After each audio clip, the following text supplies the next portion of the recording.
compartir la pizarra con ustedes. Igual la presentación se encuentra en el aula virtual.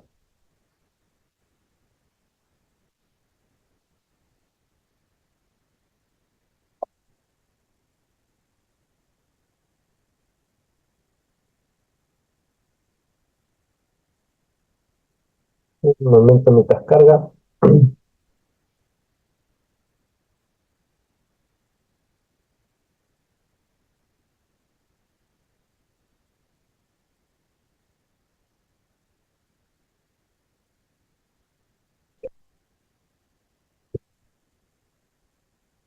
A ver, jóvenes, vamos a continuar con la clase 2 de albañilería estructural.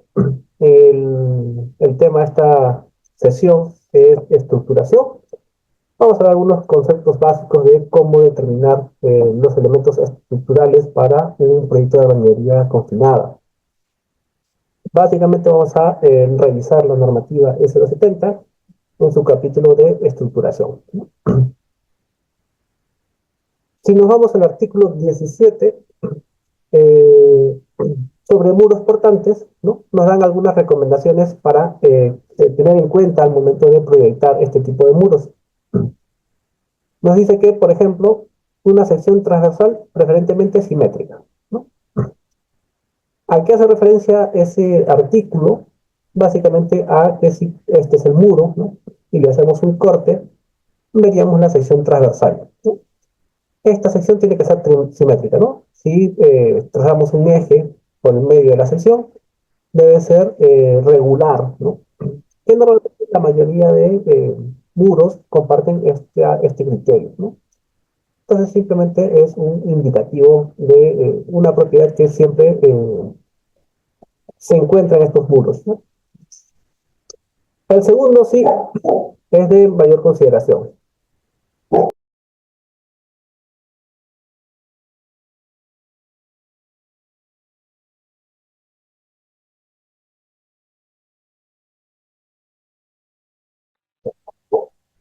El segundo criterio menciona la continuidad vertical, ¿no?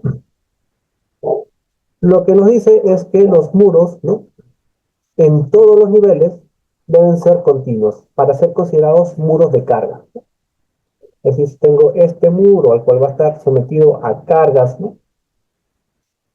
Para que esa transmisión de cargas pase hasta la cimentación, llegue hasta el cimiento,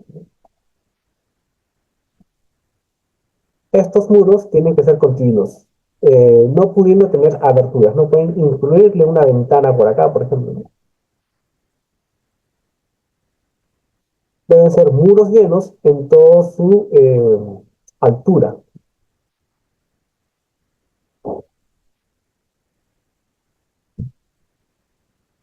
Como tercer criterio, ya nos dicen sobre la longitud, ¿no?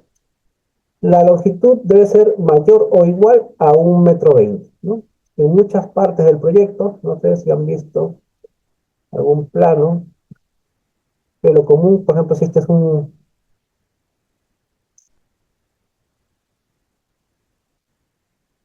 ambiente de una habitación, ¿no?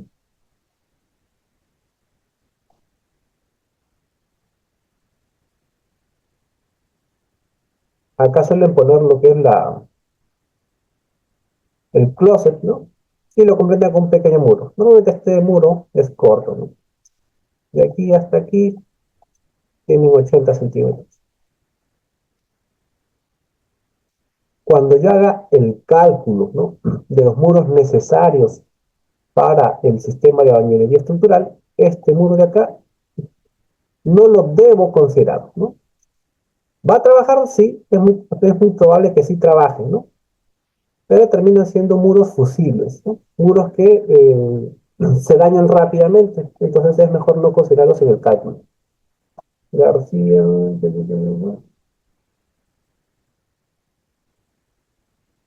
ya.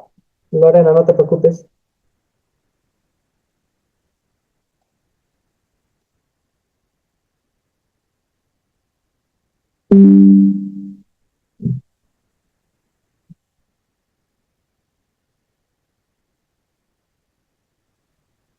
La longitud mínima considerada los muros nos dice que tiene que ser 1,20 m, ¿no?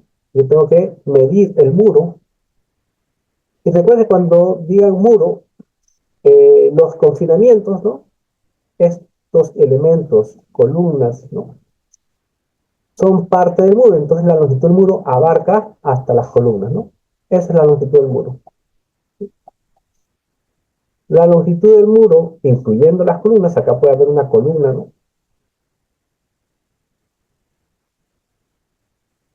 Acá puede haber otra columna.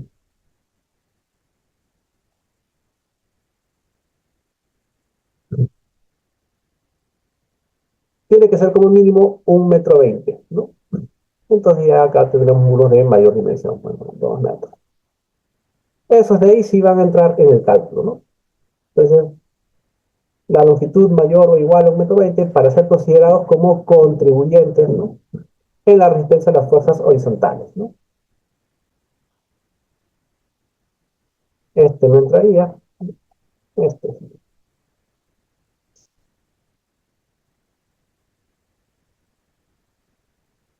Sobre las juntas de construcción, nos menciona en el artículo 17, en los siguientes ítems, ¿no?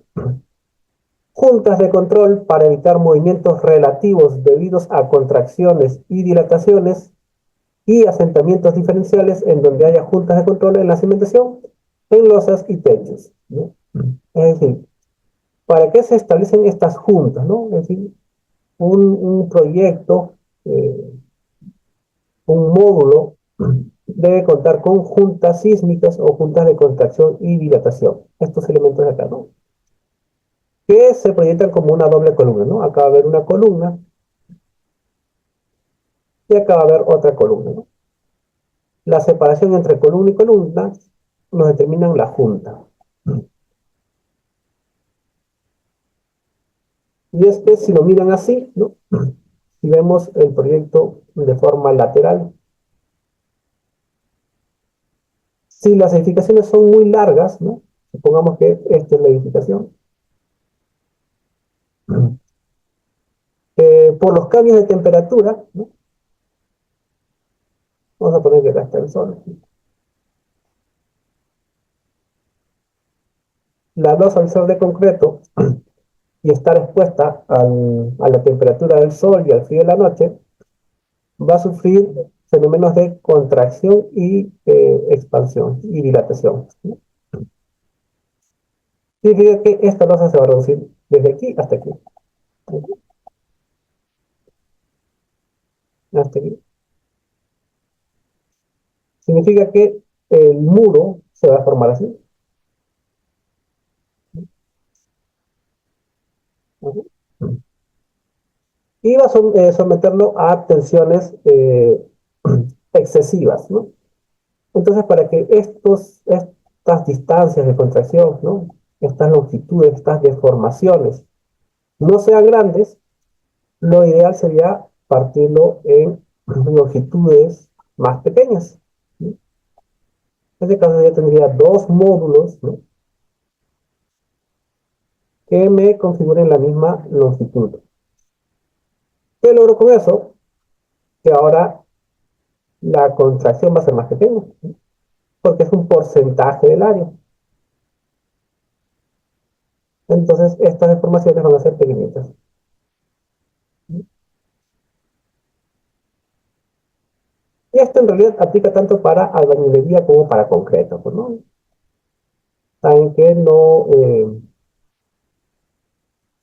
es recomendable construir losas, ¿no? O áreas muy grandes, de grandes dimensiones, en cualquier sistema estructural por este mismo fenómeno, ¿no? Va a haber fenómenos de expansión y contracción, eso va a generar deformaciones y esas deformaciones eh, va a aumentar las solicitaciones en los elementos estructurales. ¿Cómo lo controlamos? Limitando las longitudes de la estructura, ¿no? ¿Cuánto va a ser esa longitud, ¿no? Bueno, la norma nos dice la distancia máxima entre juntas de control es de 8 metros en el caso de muros de concreto, es decir, muros con bloquetas de concreto, ¿no? ¿Alguna vez han visto este tipo de ladrillos, ¿no?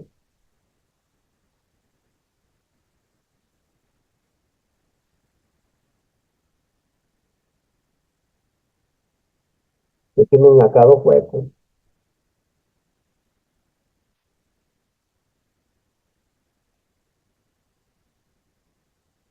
y está hecho de concreto, ¿no? Esos son los bloques de concreto, ¿no? Es otro sistema estructural. Por acá pasan los traseros, ¿no? Eso es para albañilería armada, ¿no?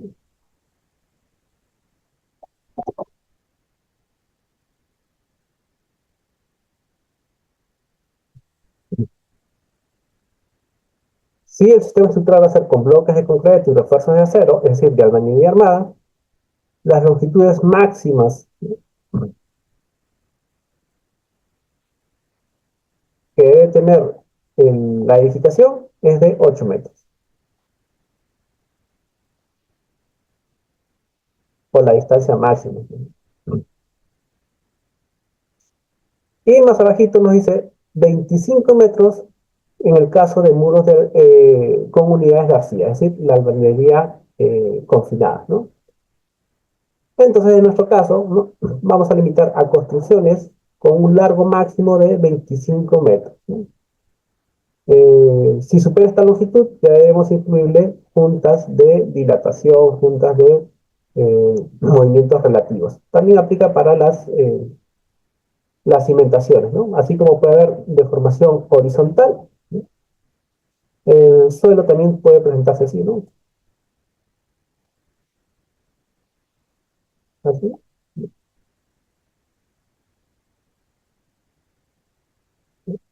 Puede tener asentamientos diferenciales, ¿no?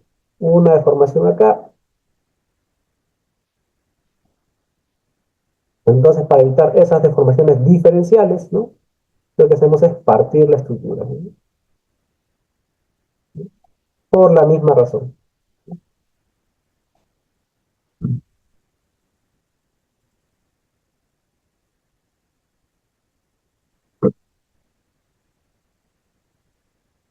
¿Qué más nos dice la norma en cuanto a los arriostres, ¿no? Primero, definamos qué es un arriostre. ¿Qué entienden o qué concepto tienen preliminar, ¿no? De lo que es un arriostre, ¿no? Es un arriostre.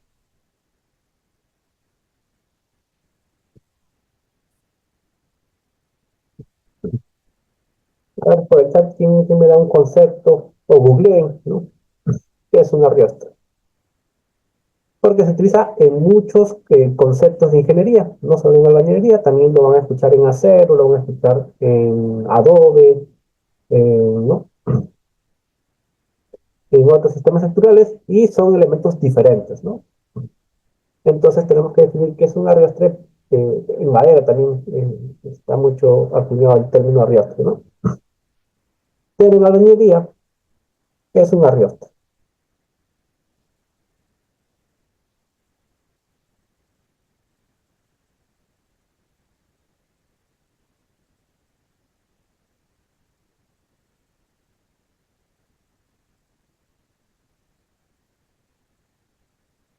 A ver, ¿quién googlea y me dice que es un arriostre? Conceptos chiquititos, no me van a poner toda una investigación. ¿Qué es un arriostre?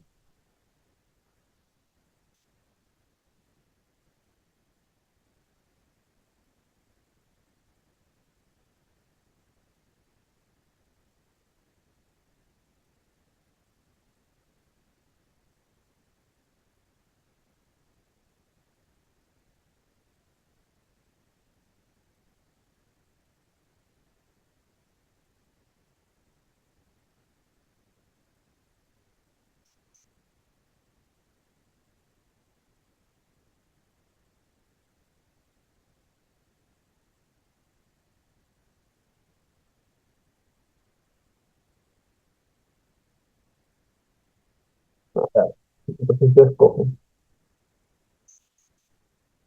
Adrián Hernández, a ver si nos apoyas.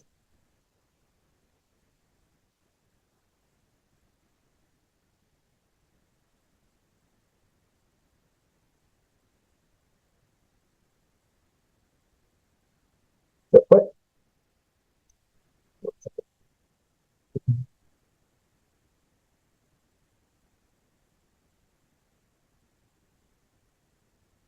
Juan Ochoa, Ingeniero, ¿qué tal, Juan? A ver, danos un concepto de lo que es Arioste o qué has encontrado en Google. ¿qué dijo ingeniero? No lo escuché. Arriostre, Arriostre. ¿Qué concepto tienes o cómo lo definen? ¿Qué es un Arriostre?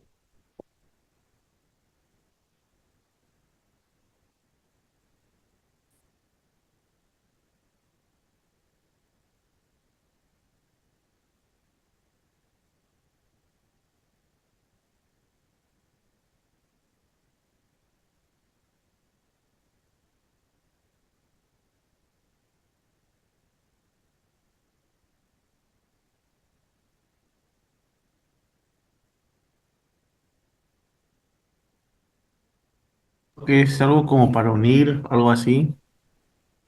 Mm. ¿Tienes ahí internet a la mano? A ver, googlea Arriostre, pon. ¿Qué definición te dan? Son elementos, ingeniero, Ya. ¿Qué que más dice? proporcionan estabilidad y resistencia a una estructura. Perfecto. Entonces, por ejemplo, si yo hago un marco, así, ¿no? De cualquier sistema, vamos a poner que es acero, este marco es deformable, ¿no? Es decir, si yo le aplico una carga lateral, así, lo que voy a tener es una formación así. Entonces, ¿cómo le puedo dar resistencia a este muro para que no tenga esta deformación? Mediante arriostes. Entonces, le incluyo un elemento diagonal por acá, ¿no? Una barra de acero, sigo teniendo la misma carga aplicada, pero las deformaciones van a ser muy pequeñitas. Entonces, le estoy proponiendo resistencia al muro, o al elemento, o al marco, mediante este elemento que se llama arrastre. Han visto en estructuras de acero que tienen esos elementos diagonales entre los marcos, esos son arrastres. Pero en albañilería, ¿qué sería? Bueno, ahora, si lo vemos para albañilería, tendríamos algo así, un muro, ¿no? De albañilería,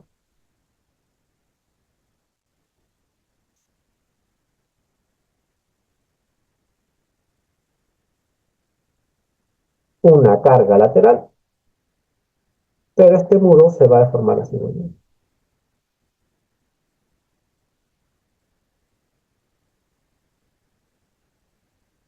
No va a soportar un empuje perpendicular a su plano. Va a venir así. Como yo evito de que el muro se trate de volcar en este sentido, ¿no? Mediante un muro perpendicular al muro que quiero reforzar. ¿Sí? Yo le pongo un muro perpendicular de esta forma, este muro va a tener una deformación muy pequeñita. Este vendría a ser el arrioste. El arrioste.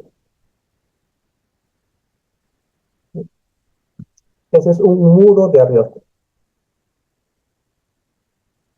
Ahora, si yo tengo un muro así,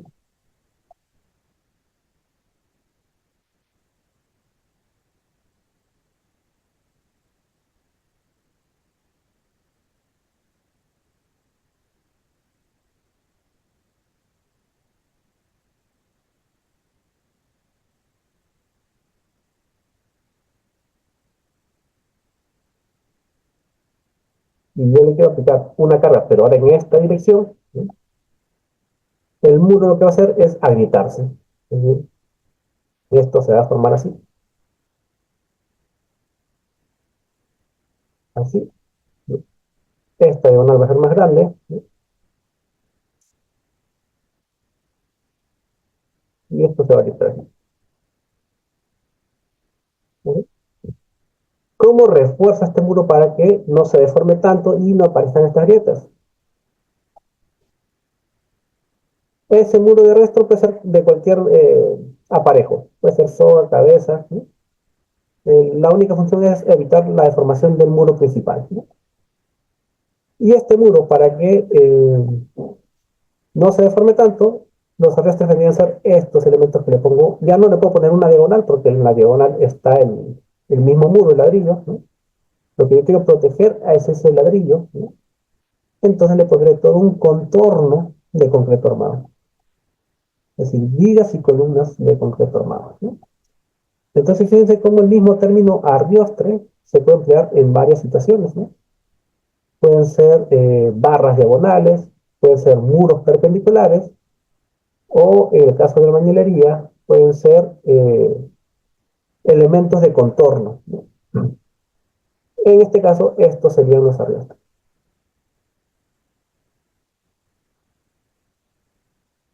Cualquier elemento que ayuda a reforzar, ¿no?, a un elemento estructural.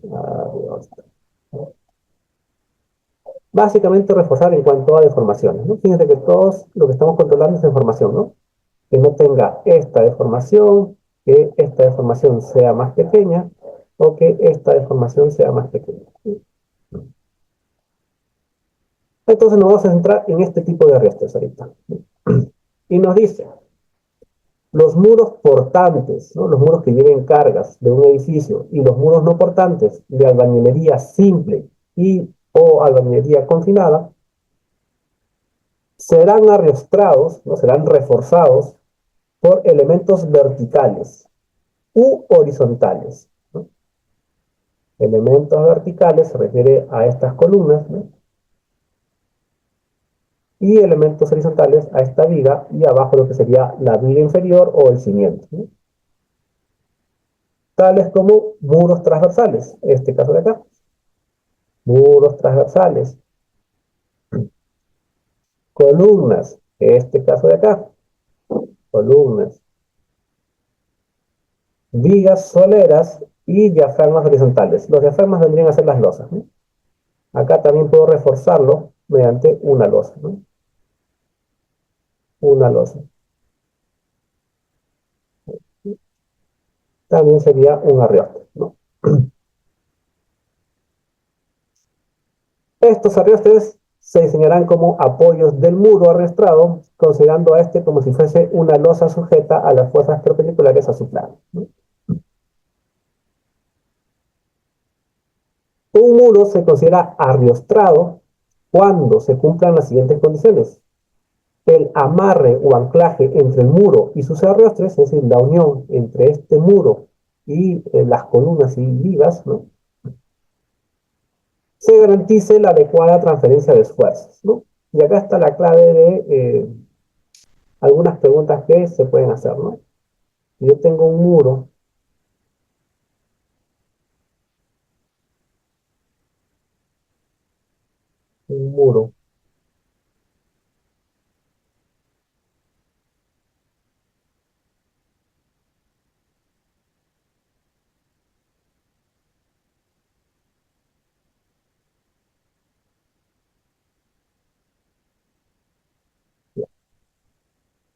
y los arriostres, ¿no?, el contorno, deben trabajar en conjunto, es decir, deben estar unidos, ¿no?, para tener una adecuada transferencia de esfuerzos. La norma nos proponía dos formas, ¿no? Primero, que cuando yo edifique el muro, le deje unas mechas que se incrusten en las columnas, ¿no? Entonces, así y así, ¿no? Eso lo hago justamente para garantizar la unión entre el muro y el concreto, ¿no? Lo otro que nos decía la norma es que el muro lo puedo construir de forma dentada, es decir, así, ¿no? Así.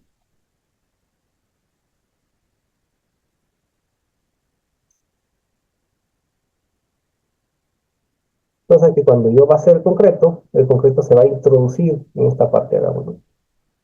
Ahí, ¿no? Y esos dientes van a garantizar la adherencia, más que el concreto está en estado fresco, ¿no? Se va a adherir muy bien a lo que es la albañilería.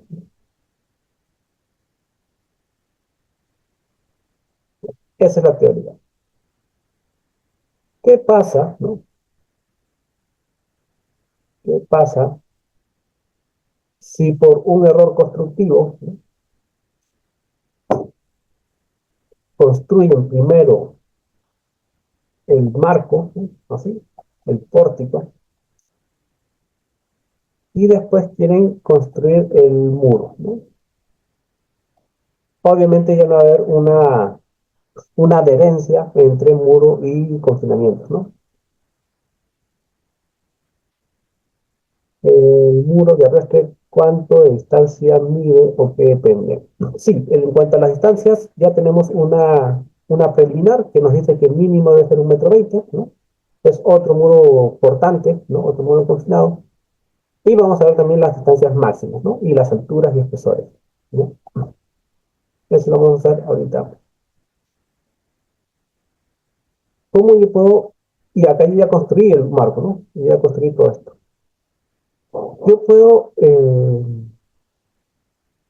convertir este muro a muro portante si ya lo construí primero las columnas, ¿no? Y necesito construir después el muro, o ya no se puede hacer nada. Yo ya construí este marco, ¿no? Y ahora quiero construir el ladrillo.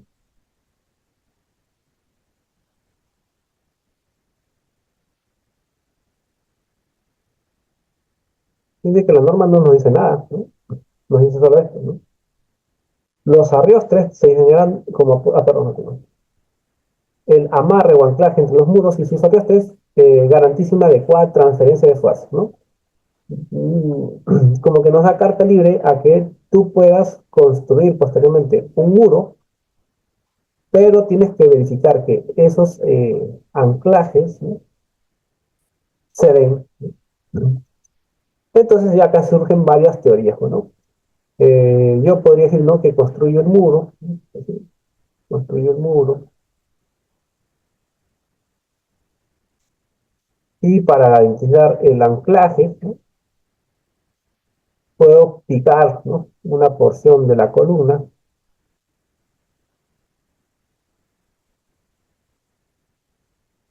y vaciarle una segunda columna por acá. Cosa que esto va a ser concreto fresco, ¿no? Acá yo tendría que ponerle un pegamento epóxico de concreto viejo, concreto nuevo, ¿no?, y ya funcionaría como un muro confinado, ¿no? Pero son trabajos que de reparación son un poco más complicados de ejecutar, pues, ¿no? Llevan más tiempo, ¿no? Son más costosos, pero sí te pueden dar algunas soluciones, ¿no? O quizás alguien crea una investigación, ¿no?, de algún material que me garantice la perfecta unión, ¿no?, entre el concreto viejo y la albañilería, ¿no? Capaz alguien se le ilumina y encuentra algún material, ¿no?, algún aditivo que me haga este trabajo, ¿no? Pero ya está abierto a lo que son investigaciones, ¿no? Lo único que me dice la norma es que se cumpla esto, ¿no? El amarre o el anclaje entre muros y sus arrastres garantice una adecuada transferencia de fuerzas, ¿no? Obviamente este material, este aditivo, tendría que yo experimentarlo, ¿no? Llevarlo al laboratorio y medir la adherencia, ¿no? Entonces, esa sería la cuestión en este artículo, ¿no? Los arrastres tengan la suficiente resistencia y estabilidad que permita transmitir las fuerzas actuantes a los elementos estructurales adyacentes o al suelo, ¿no?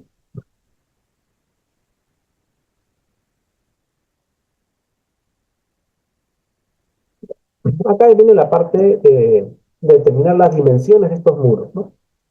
Primero, la norma nos habla de espesores mínimos, ¿no? Es decir, el muro portante o el muro de arriosta debe cumplir con ciertos parámetros geométricos. Uno de ellos es el espesor del muro. Y la norma en su artículo 19 nos aclara esto, ¿no? El espesor efectivo, cuando dice efectivo, se refiere a netamente la albañilería sin considerar el recubrimiento, ¿no? Y nos dice que debe ser como mínimo a H sobre 20 o más. Un espesor igual o mayor a H sobre 20, donde el espesor del muro es la distancia de cara a cara del ladrillo, desde acá hasta acá, y la altura es la altura libre, es decir, desde la cara inferior del ladrillo hasta el último ladrillo superior, ¿no? Sin considerar los confinamientos para el efecto del dimensionado del espesor, ¿no? Como los ladrillos ya vienen con dimensiones establecidas, ¿no? Si yo voy a comprar un ladrillo, ¿no? Esto ya tiene unas dimensiones casi estandarizadas. El espesor ya es un dato conocido. Por ejemplo, lo maqueto.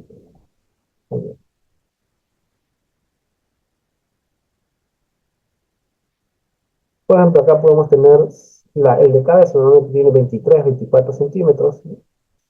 El de soga por acá tiene 13 centímetros y de altura 9 centímetros, ¿no? Son las dimensiones estándar o casi estandarizadas del ladrillo. Entonces fácilmente yo podría decir, ¿no? Si ya conozco los espesores, los tres espesores de ladrillo, ¿cuánto es la altura máxima que puede tener un muro de ladrillo, ¿no? Entonces este es el confinamiento, ¿no? Y este es mi muro. ¿Hasta cuánto puedo construir un muro antes de colocarle una viga, ¿no? Entonces sería, eh, perdón, el espesor T es igual a H sobre 20. Entonces H, que es lo que yo quiero saber, ¿no? Sería igual a 20 veces T. Si T vale, vamos a poner un muro de canto, 9 centímetros, 20 por 9, la altura máxima sería de 1,80 m, ¿no? En un muro de canto. Normalmente no construimos con muros de canto, ¿no? Entonces podríamos construir un muro de soga, donde el espesor sería 13 centímetros, ¿no? Entonces la altura máxima que puede tener ese muro sería 13 por 20, 2,60 m.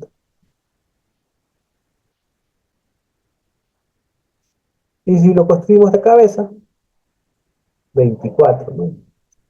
24 por 20, 4,80 m.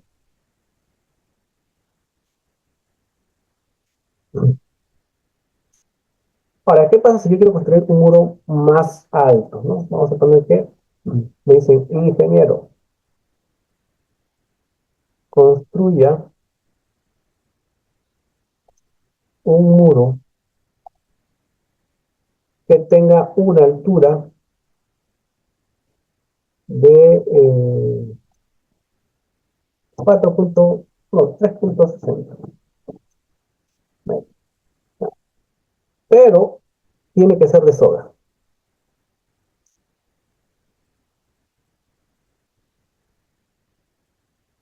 Este espesor, por condiciones de arquitectura, solo puede ser de 0,3.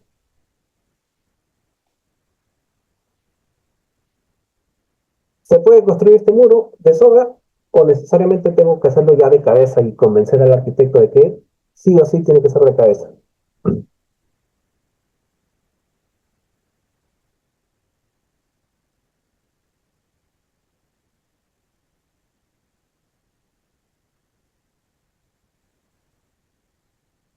Okay. Hasta ahí. ¿Qué soluciones le podríamos dar si nos basamos en la norma, ¿no?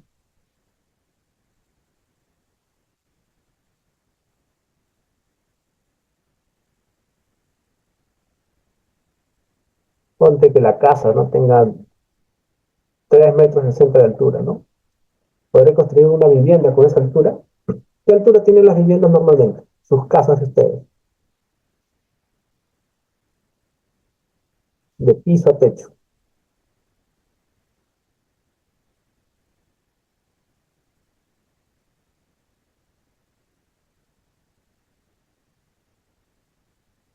220 más o menos. 2, 240, 230, algunas viviendas, módulos de viviendas están construyendo ya de 230, pero acá en Ica, con el calor que hace, lo que nosotros necesitamos es más circulación de aire, ambientes un poco más altos, ¿no? Más si le quieres poner a futuro un ventilador en el techo, quizás, ¿no? Un ventilador acá en el techo.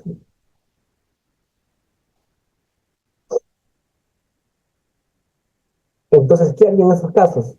Bueno, la normativa es clara, ¿no? Dice la altura efectiva hasta los arriostres. Significa que yo puedo construir ese muro, lo único que me va a obligar es a incluirle un arrastre adicional. Ahí, ahí. Significa que yo puedo poner ahí, ¿no? Y fíjense que ahora sí cumplo, ¿no? Simplemente colocándole eso, yo digo que la distancia desde acá hasta acá ya vendría a ser, no sé, mm, vamos a ponerle 2 metros.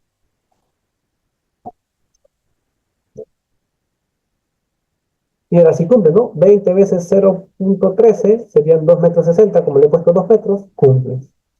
Más 20 de viga, ¿cuánto me estaría quedando arriba? 220, 1,40. Y acá un muro de 1,40 m. Y ya está. Ambos muros cumplen con esa restricción, ¿no? ¿Qué me obligó? Simplemente a colocarle, perdón, esta viga. Normalmente a esa viga se le llaman las vigas collar. Una viga collar o una viga intermedia, ¿no? Que es una viga a mitad de altura del muro, justamente para hacer cumplir esta reglamentación, ¿no? De que la distancia libre de muro a confinamientos no debe ser mayor que 20 veces el espesor, ¿no? Entonces sí puedo construir este tipo de muros, pero la gente no lo hace o los programas de vivienda no lo incorporan en sus proyectos porque te obliga a incrementar el costo, ¿no? Ya tendrías que considerar el presupuesto una viga collar, ¿no? Y normalmente en los proyectos de vivienda lo que buscan es abaratar el precio de la vivienda, por eso te ponen la altura mínima, 2,30 m, 2,40 m. Esa viga collar no afectaría ante un sismo a la columna. No, al revés, esto está dando reforzamiento, ¿no? Eso está reforzando, es decir, si lo dibujo desde el otro ángulo,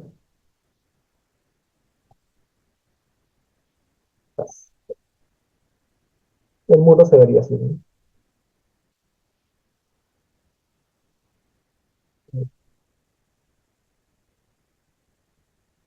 Acá viene la losa, la voy a dibujar con otro color para que se aprecie. Y acá viene el muro, ¿no?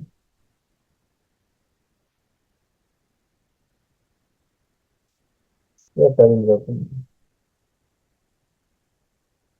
Así, así se vería. Esta es la viga intermedia, este es el techo ya, ¿no? Entonces en realidad está reforzando al muro, ¿no?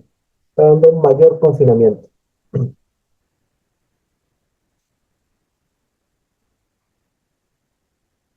Entonces tenemos este primer parámetro geométrico.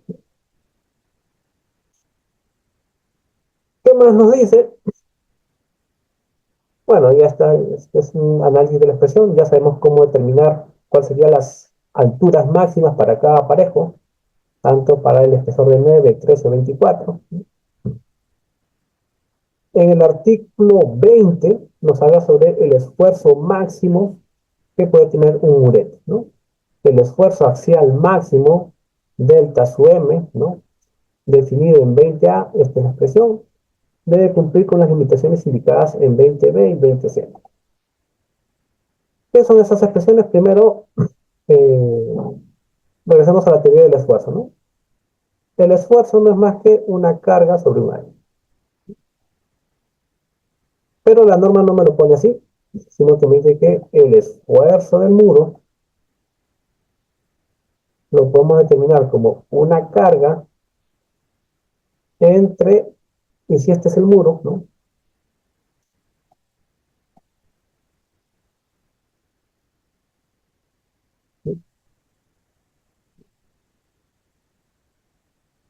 Esta es la carga,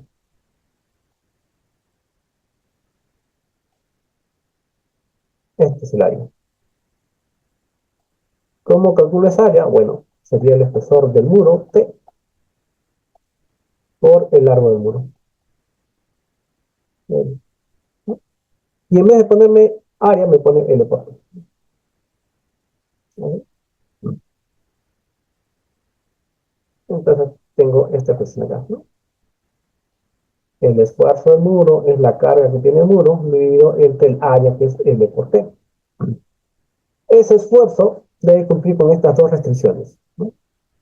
Primero, debe ser menor al 20% del esfuerzo del murete de albañilería multiplicado por todo este factor, o el 15% de F, ¿no? El que sea más restrictivo. Fíjense que estas dos expresiones de la norma, ¿no?, son muy similares, ¿no? Acá, acá, acá. Esta partecita de la norma, 20 FM, el 20% de la resistencia a compresión y el 15% de la resistencia a compresión, son casi iguales. Lo único que lo diferencia es que este segundo término se está aplicando en esta primera expresión, ¿no? ¿Qué es este segundo término de la norma? Esto, si nos damos cuenta, está relacionando la altura con el espesor. Es decir, si yo tengo un muro, así, esta es la altura y este es el espesor.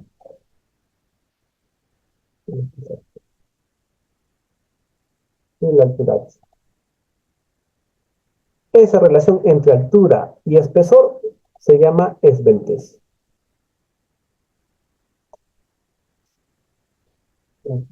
¿No? ¿Qué significa? Que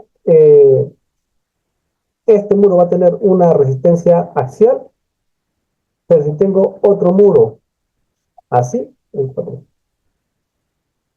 otro muro así,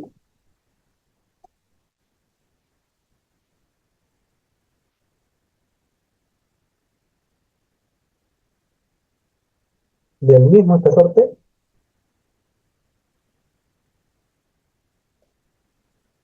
pero de una mayor altura. ¿Cuál va a resistir más la carga? A ambos le voy a aplicar la misma carga acá.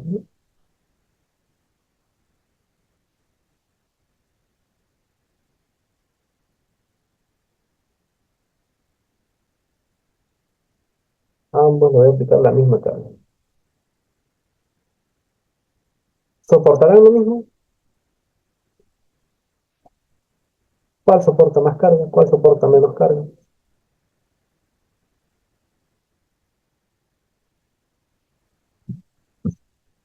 ¿Qué les dice la intuición?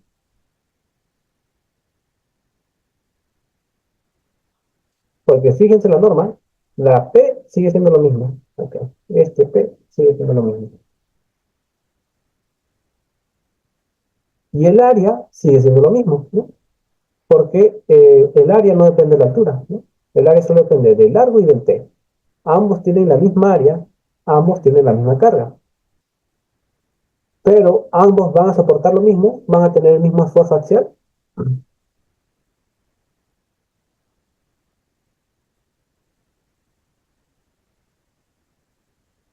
¿O cuál creen que es más resistente?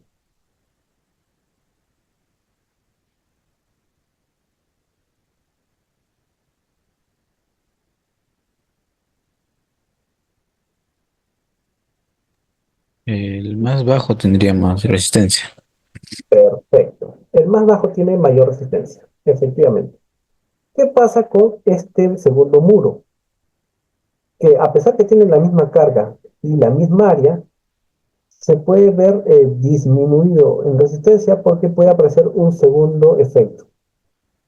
Es esto. El muro, antes de llegar a su compresión máxima, se comienza a curvar. Esta curvatura tiene un nombre. Este fenómeno se llama pan. Se puede pandear, ¿no? Entonces no va a alcanzar su resistencia última. Entonces se castiga este tipo de muros, ¿no? Si los muros son muy esbeltos, va a aparecer en la fórmula todo lo que esté en color celeste. Es un castigo por la esbeltez, ¿no? Entonces, si se dan cuenta, este valor, ¿no? Cuando llegue a ser 0.75,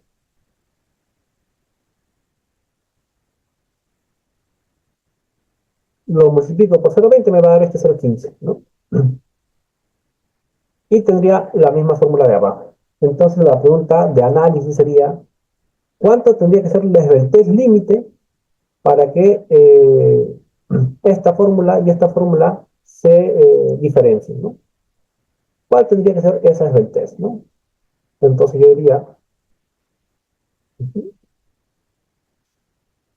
1 menos h sobre 35 veces t, todo esto al cuadrado, ¿no? Va a haber un punto donde esa esbeltez me castiga hasta un 75% de la resistencia, ¿no? Así. Entonces yo podría decir que si este 75 lo paso por acá y esto pasa al otro lado, me quedaría como h entre 35 veces t, ¿no? Todo esto elevado al cuadrado va a ser igual a la unidad menos 0.75, ¿no? Lo estoy reordenando nada más. Este cuadrado lo puedo pasar allá como una raíz, ¿no? Entonces tendría que h sobre 35t va a ser igual a la raíz de 0.25.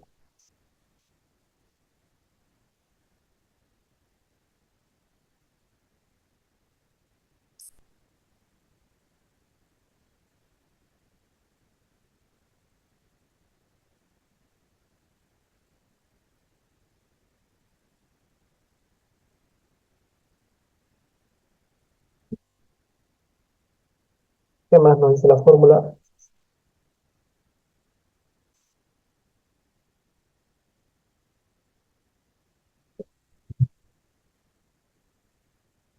Entonces, este h sobre p puede ser igual, ahora el 35 pasa a multiplicar, ¿no? 35 por la raíz de 0.25.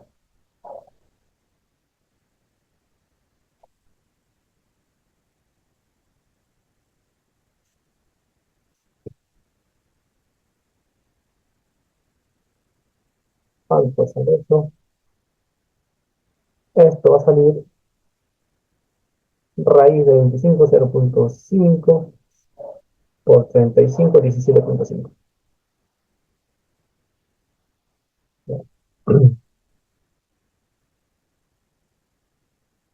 La esbeltez límite, es decir, la relación entre la altura y el espesor, va a ser de 17.5. Si yo supero esta esbeltez a un muro más alto que esto, entonces la resistencia va siendo disminuida, ¿no? Es decir, vamos a poner de que yo construyo un muro, ¿no? De esbeltez h sobre t, vamos a ponerle de 15, ¿no? Que no supere todavía esto, ¿no? Significa que es un muro corto. Esta fórmula es la que va a primar, ¿no? Esa me va a dar el menor esfuerzo. Y lo compruebo, ¿no?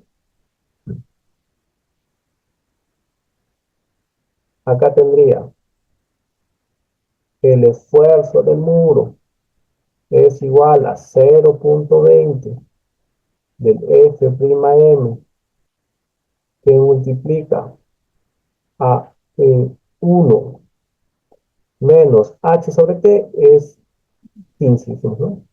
15 entre 35, todo esto elevado al cuadrado.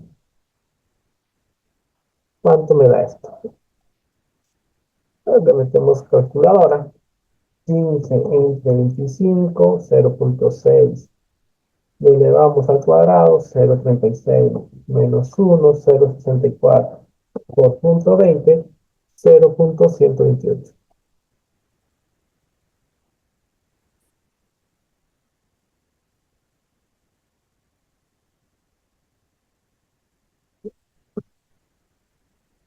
Ese.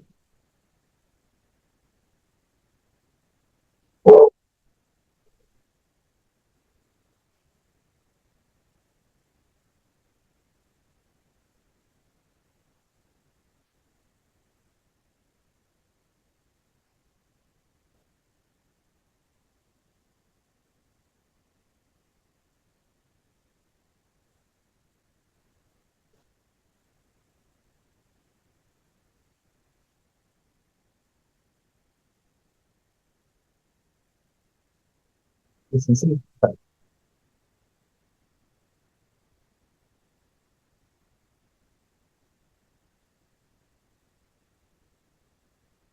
Y esto era 0.15 decimos.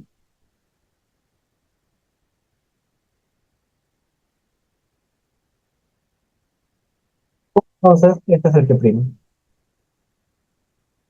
Como el muro es fuerte, la potencia, el esfuerzo hacia el máximo debe superar el 0.15 m.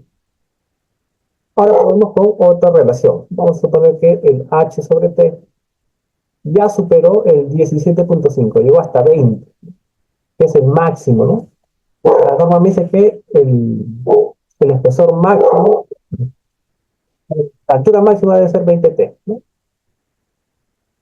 Entonces tendríamos que el esfuerzo del muro va a ser igual a 0.20 del esfuerzo axial de la albañilería, que multiplica a la unidad menos H sobre T, me va a salir 20 entre 35.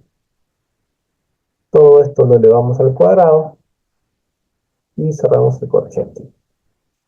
20 entre 35, lo elevamos al cuadrado, le restamos la unidad y lo multiplicamos por punto 20. Y sale 0,135. El esfuerzo del muro va a salir 0.135. Fíjense que acá sí es un esfuerzo menor, ¿no? Fíjense que el muro es, al ser más alto, ¿no? Una relación 20, el esfuerzo que puede soportar es menor. Puede soportar solo hasta 135%, o perdón, el 13.5% del esfuerzo del muro, ¿no? Entonces, para muros esbeltos, prima esta fórmula. Para muros cortos, esta segunda expresión, ¿no? Como nosotros siempre llevamos el material al límite, ¿no? Es decir, normalmente vamos a configurar muros con relación 20 veces T, ¿no? Para aprovechar la máxima altura del muro para un espesor. Esta es la fórmula que nos va a primar, ¿no? Que es el 20% del esfuerzo por el factor de esbeltez, ¿no?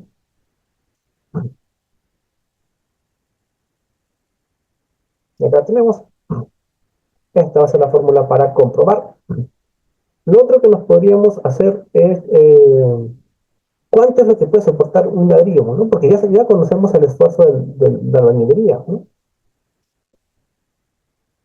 Es decir, el F'(m) de un ladrillo tipo 4, ¿no?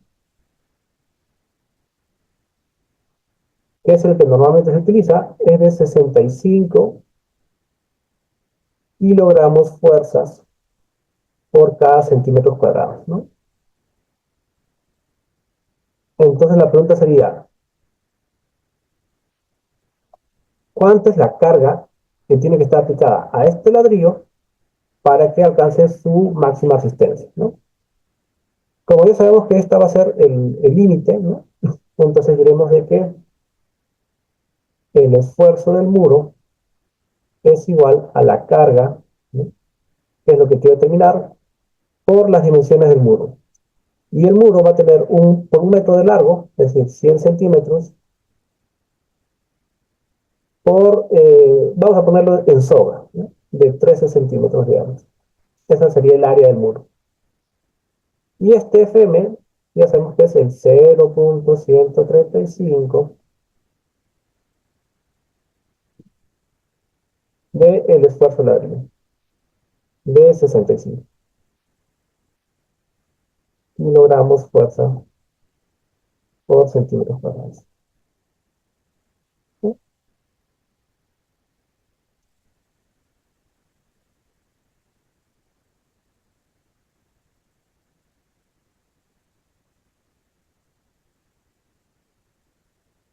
Entonces, ¿cuánto es la carga que debe soportar un metro lineal de muro para alcanzar ese 0.135 de esfuerzo de ladrillo? Ahora hacemos la operación, 0.135 por 65 por 100 y por 13,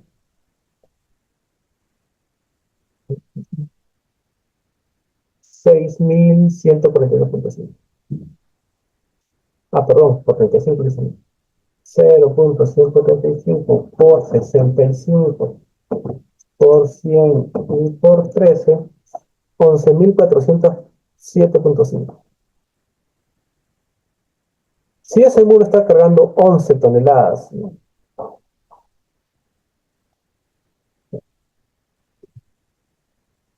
11.407.5, ya estaré llegando hasta el máximo de su resistencia de ladrillo, ¿no? Ya estaré topando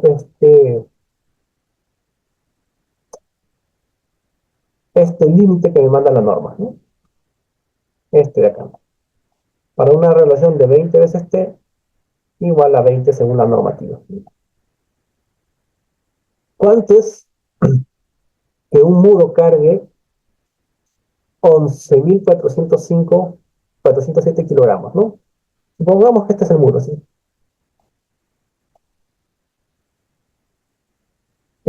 Acá está la cimentación, bueno. En cada piso va a tener un ancho tributario, ¿no? Es decir, va a cargar una porción de losa, así.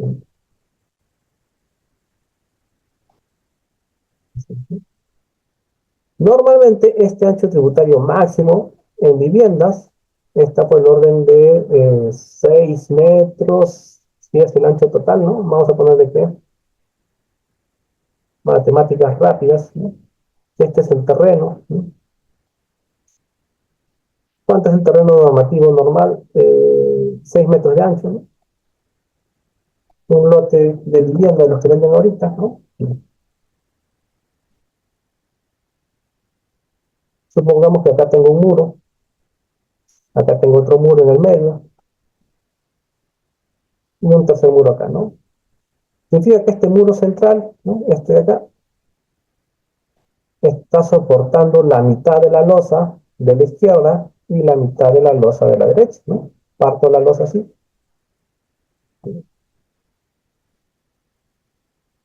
Así, ¿no?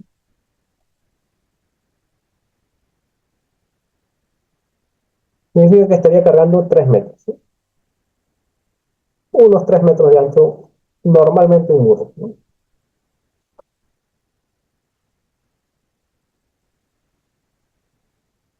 Entonces diríamos que el peso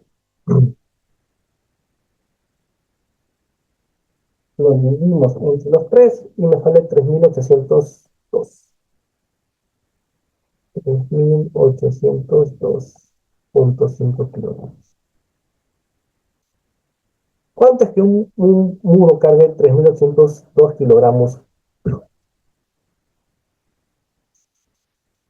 Es aproximadamente, ¿no? eh, por piso,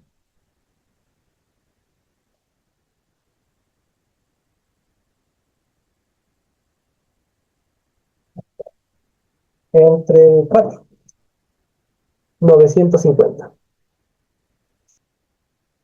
950 kilogramos fuerza por metro cuadrado. Significa que en un edificio de 4 pisos para un lote normativo de 6 metros de ancho, ¿no? Ese muro va a estar cargando casi 950 kilogramos metros cuadrados. Se estima, ¿no?, que más o menos esa es la carga. 1000 kilogramos por metros cuadrados es el metrado de cargas de un proyecto de bañilería común, un poquito menos, ¿no? Significa que un edificio de 4 pisos, el ladrillo que está acá, el más solicitado, que está cargando todo, ¿no?, ya está al límite, ¿no?, de lo que sería una falla por compresión.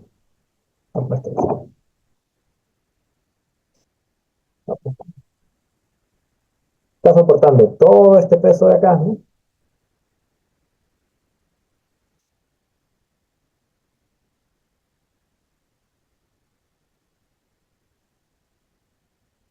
Aproximadamente 11 toneladas.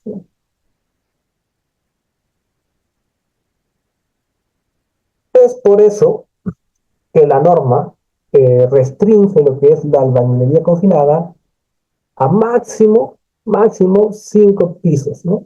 4 pisos más azotea o 5 pisos en el caso más extremo, ¿no?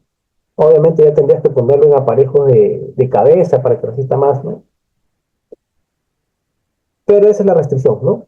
No está contemplado normativamente construir edificaciones en albañilería de 6 pisos, por ejemplo, 7 pisos, 8 pisos, ¿no? Quizás hayan visto esos ladrillos, perdón, esas viviendas, esos edificios de ladrillo, ¿no?, de más de 5 pisos, pero ya sería fuera de la normativa, ¿no? Ya tendrías que haber justificado bien o lo han construido sin licencia, ¿no? Básicamente por este artículo, ¿no? El esfuerzo a compresión de ladrillo, ¿no?, con 4 pisos, con 5 pisos, ya está llegando al límite, ¿no? Ponerle más pisos significaría que las unidades de bañería ya estarían superando su resistencia máxima y pueden fallar por compresión, por aplastamiento, ¿no? ¿Ok? Y eso lo podemos ver acá, en esta partecita de acá, ¿no? La carga máxima por área no debe superar este parámetro de acá. Y ese parámetro estaría límite aproximadamente con edificios de 4 a 5 pisos. ¿Se entendió esa partecita de ahí?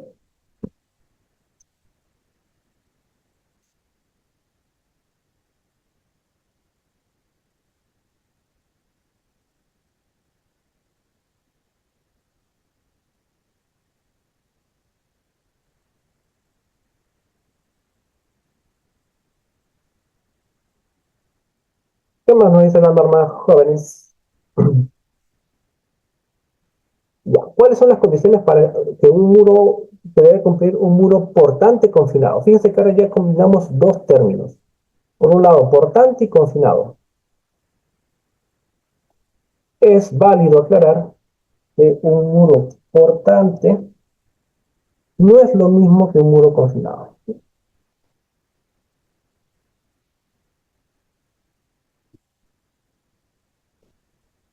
Pero para edificaciones de albañilería estructural, los muros portantes tienen que ser confinados, ¿no? Deben cumplir con ambas condiciones: ser portantes y ser confinados. Entonces la norma nos dice, ¿no?, las condiciones para que un muro portante confinado, ¿no?, dice, se considera como muro portante confinado aquel que cumple las siguientes condiciones.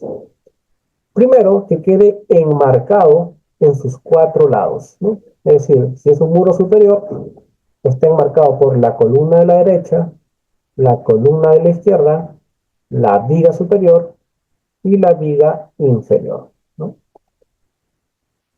Si es el muro inferior, está enmarcado también por la columna de la derecha, la columna de la izquierda, la viga superior y abajo el cimiento, ¿no?, que también es un confinamiento más, ¿no? Pero en los 4 bordes están enmarcados. La distancia máxima centro a centro entre columnas de confinamiento sea 2 veces la distancia entre los elementos horizontales de refuerzo y no mayor a 5 metros. Es decir, Si yo tomo la altura efectiva, que es aquí estoy acá, ¿no? Bueno, acá no es efectiva, acá es la altura de confinamiento. Okay. Al eje. Esta altura, ¿no? Vamos a ponerle altura. Este largo máximo debe ser como máximo 2 veces esa altura, pero no mayor de 5 metros. Entonces ya tenemos los límites para conocer cuál es la longitud mínima, cuál es la longitud máxima, cuál es el espesor mínimo, ¿no? Ejemplo,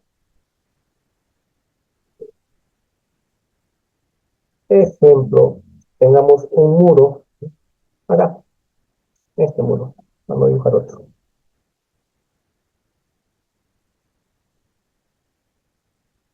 donde desde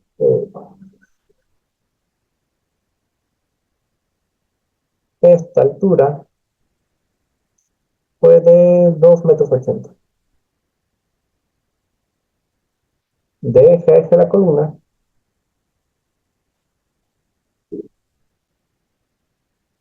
la segunda columna o el segundo confinamiento como máximo debe estar a 2 veces 2,80 metros. Esto sería 5,60 metros. Pero fíjense que ya me pasé del otro parámetro, ¿sí? Pero nunca mayor a 5 metros. Entonces la distancia máxima de columna a columna tendría que ser 5 metros. Entonces ya tenemos esa restricción, ¿no? Las columnas de confinamiento y muros de albañilería como máximo 5 metros o 2 veces la altura, el que sea menor. En este caso el menor fue 5 metros, ¿no? Y no menor a 1,20 para considerar los contribuyentes.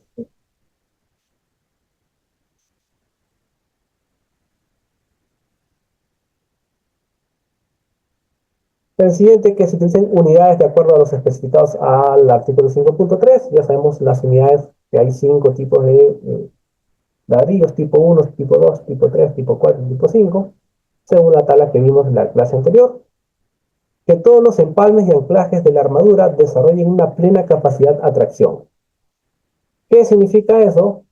Bueno, acá en el muro, ¿no?, hay anclajes del acero que viene acá de la columna, de la viga, así, ¿no? Y se deben incrustar en la columna, así, ¿no?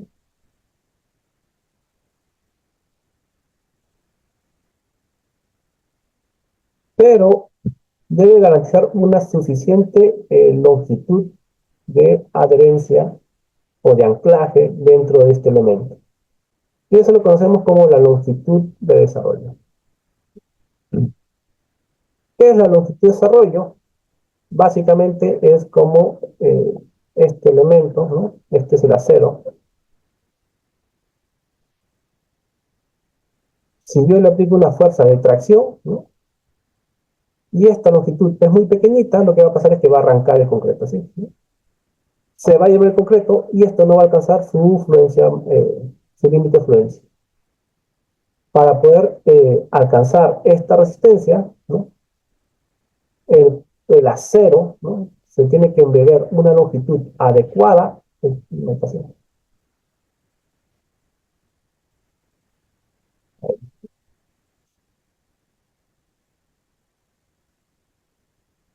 para que alcance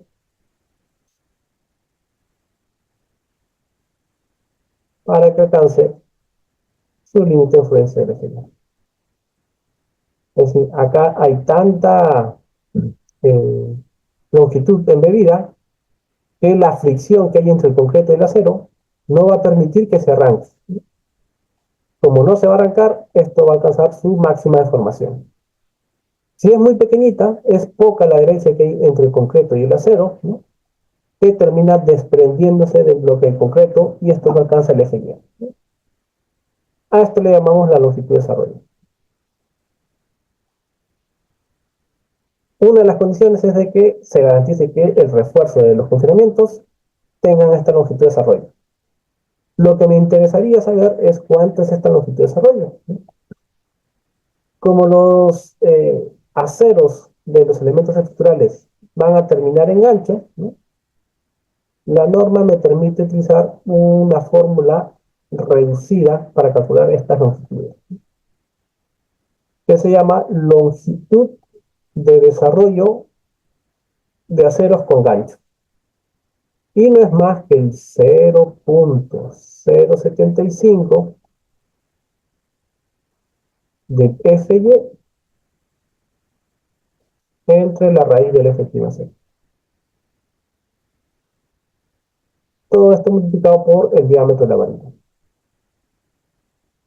Normalmente, en viviendas de albañilería confinada, el refuerzo de las vigas y de las columnas son refuerzos que van entre 3 octavos y medio. Entonces, para ambos casos podemos calcular cuánto sería esa longitud que tiene que tener el elemento para que se pueda desarrollar el acero, ¿no? Es decir, la longitud de desarrollo va a ser igual a 0.075 de LFY es 4200 y el FC 210. Todo esto multiplicado por la varilla. Vamos a suponer que es de 3 octavos, ¿no? Que el refuerzo de las vigas son de 3 octavos. En centímetros serían 2.54 centímetros. Esta longitud de desarrollo con gancho, le metemos números, 0.075 por 4200 entre 210 raíz por 3 octavos por 2.54 sale 20.7.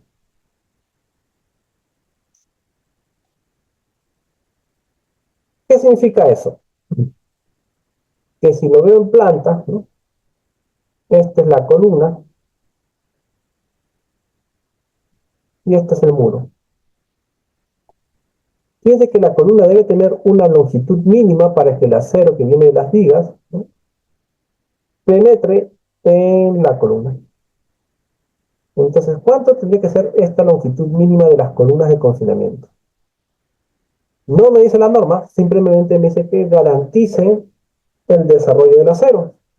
Si estos aceros son de 3 octavos, tendría que ser 20 centímetros, ¿no?, más un recubrimiento acá sería más o menos 25 centímetros. Es por eso que la mínima distancia que debe tener una columna de confinamiento, ¿no?, es de 25 centímetros. Porque en esos 25 centímetros, el acero de 3 octavos, que es de la viga, va a alcanzar la longitud de desarrollo con gancho dentro de esa columna. Esta es la columna.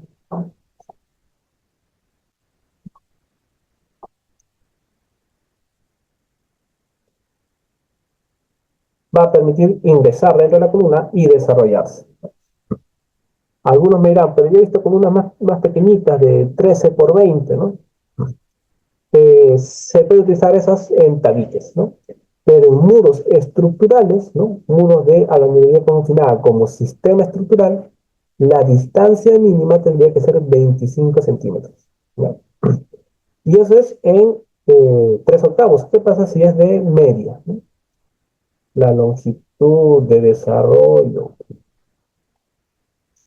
con gancho es 0.075, que multiplica los 4200, que divide al 210, pero ahora vamos a ponerle con media, ¿no? Media pulgada de acero. 2.54. 0.075 por 4200 entre 210 raíz por media pulgada por 2.54. 27.6, ¿no? Y la longitud de desarrollo con gancho para medias es de 27.6, más los 2 centímetros de recubrimiento ya tendría que ser uno de 30. Y lo recomendable es que sea de 30 centímetros. Si es que vas a utilizar acero de medio, ¿no? Si vas a utilizar acero de 3 octavos, con 25 es suficiente. Si vas a utilizar de media, con 30 centímetros. Y esas son las dimensiones para los confinamientos. ¿Preguntas hasta ahí, jóvenes?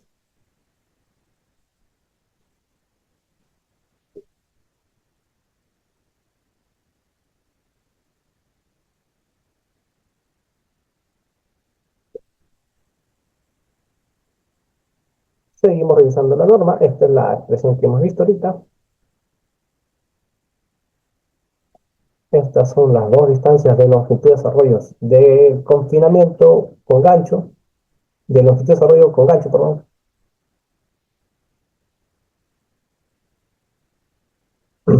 Por otro lado, nos dice muros a reforzar, ¿no? En zonas sísmicas 3 y 4, ahí vamos a ver la norma E030, se reforzará cualquier muro portante que lleve el 10% o más de las fuerzas sísmicas y a los muros perimetrales de cierre. En las zonas sísmicas 1 y 2 se reforzarán como mínimo los muros perimetrales de cierre, ¿no? Es decir, cualquier muro que lleva más del 10% de la portante tiene que ser muros reforzados. Y acá viene la parte de la estructuración. La norma nos propone determinar la cantidad mínima de muros mediante una expresión llamada densidad, ¿no? La densidad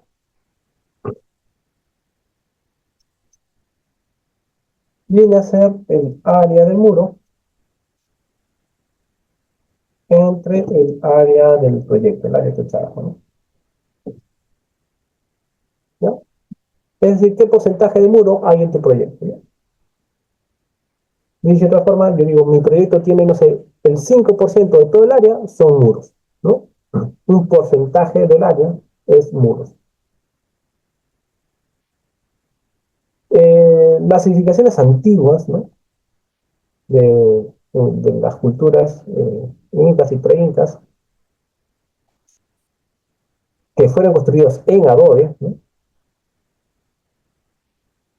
Permanecieron por muchos años por el criterio de densidad de muros, ¿no? ¿Qué es la densidad de muros? ¿No? Es el área de muros, ¿no? De todo un proyecto. Vamos a suponer que este es un pequeño cubículo, ¿no? Acá está la puerta, ¿no? El área del proyecto es todo esto, ¿no? Todo lo que estoy marcando. Todo esto es el área techada, ¿no? Todo esto va a tener techo. Pero el área de muros solo es esto, ¿verdad?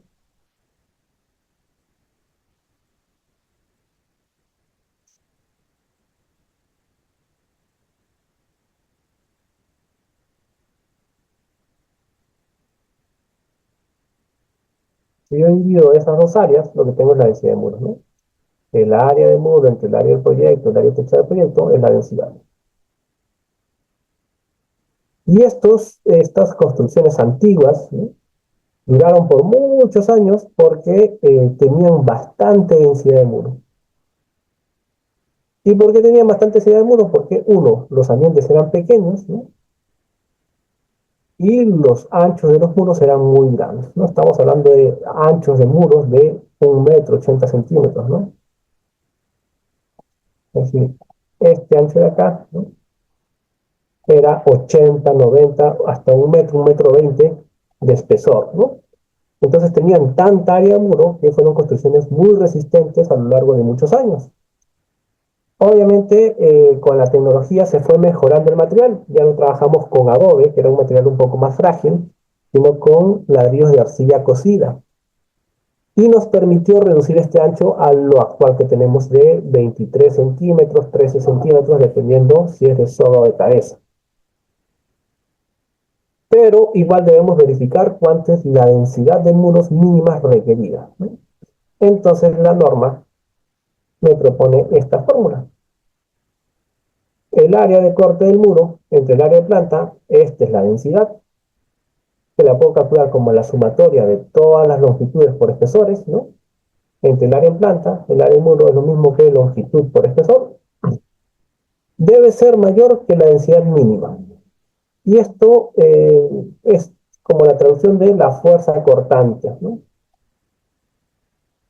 Que depende de en qué zona sísmica se construye el proyecto, es decir, si es en zonas de alta sismicidad o baja sismicidad, de grandes aceleraciones del terreno o de bajas aceleraciones del terreno. Va a depender del uso de la edificación, es decir, si vamos a diseñar edificaciones que puedan verse dañadas ante un sismo de gran magnitud, pero que impidan el colapso, ¿no? Es decir, que resguarden la vida de los ocupantes, pero después del sismo no la podamos utilizar, ¿no? O edificaciones que después del sismo tenga que seguir en funcionamiento. Esa es la categoría, ¿no? Por ejemplo, los hospitales son edificaciones que sí o sí, después de un sismo, deben seguir en funcionamiento, entonces tienen una categoría superior, ¿no? Las viviendas no. Las viviendas están diseñadas bajo una filosofía de que de un sismo de gran magnitud, estas pueden sufrir daños reparables, ¿no? En algunos casos, ¿no? Pero que no conlleve a un colapso de la edificación. No significa que el edificio vaya a colapsar. Siempre está la seguridad de que deba proteger la vida de los ocupantes. Entonces tiene una categoría menor, ¿no? El suelo va a depender del estrato en el cual se esté cimentando el proyecto, ¿no? Y tendremos suelos rígidos, muy rígidos, o suelos intermedios o blandos, ¿no? Hay 4 categorías. El N hace referencia a la cantidad de pisos. Obviamente, a edificaciones de muchos pisos, la fuerza cortante del sismo va a ser mayor. Entonces vamos a necesitar mayor cantidad de muros para edificaciones de muchos pisos. Si son edificaciones de pocos pisos, 1 o 2 pisos, ¿no? Entonces la cantidad de muros que vamos a necesitar va a ser menor, ¿no? Todo eso partido entre 56. Y la cantidad de muros debe ser mayor a este coeficiente de acá. Esta es la densidad mínima. Esta es la densidad mínima.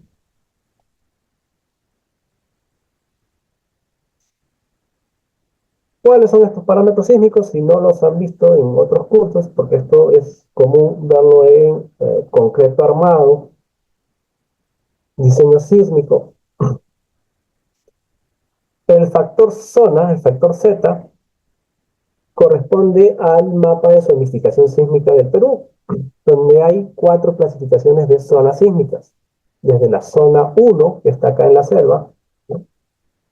La zona 2, la zona 3 y la zona de mayor sismicidad es la zona 4, que es casi toda la costa porque acá está la unión de la placa de Nazca con la placa continental, ¿no? Es lo que es el cinturón de fuego del Pacífico. Como acá hay mayor actividad sísmica, acá ocurre la gran concentración de sismos, ocurren por acá, eso tiene un nivel de zonificación sísmica mayor, ¿no? Si está en zona sísmica, obviamente 4, el coeficiente va a ser mayor, ¿no? Vamos a necesitar mayor cantidad de muros. Si es zona 1, de baja sismicidad, vamos a necesitar menos cantidad de muros, ¿no? Fíjense que el valor es menor. El otro es la categoría, ¿no?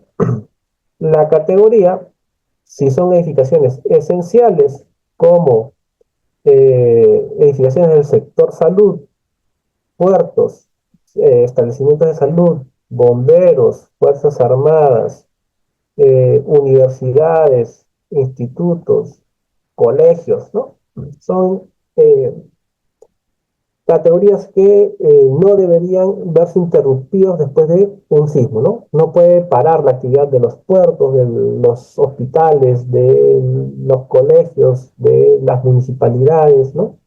Después de un sismo tienen una categoría especial. Vamos a saltar a la categoría C, que son edificaciones comunes, que ya habla de edificaciones como viviendas, oficinas, hoteles, restaurantes, ¿no? Este tipo de edificaciones eh, tienen una menor categoría y su coeficiente va a ser de 1.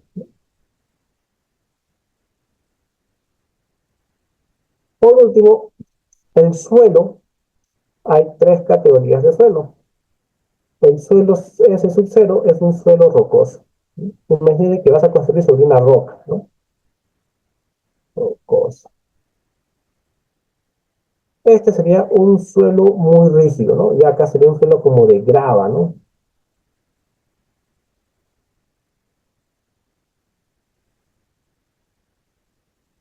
Este sería un suelo intermedio, ¿no? Que no es muy rígido, pero tampoco es blando, ¿no? Intermedio.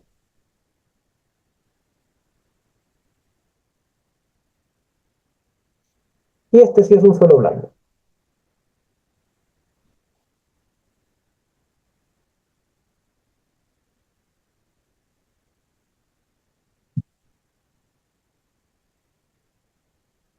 Si estamos en zona 4 y para un suelo blando, el coeficiente de suelos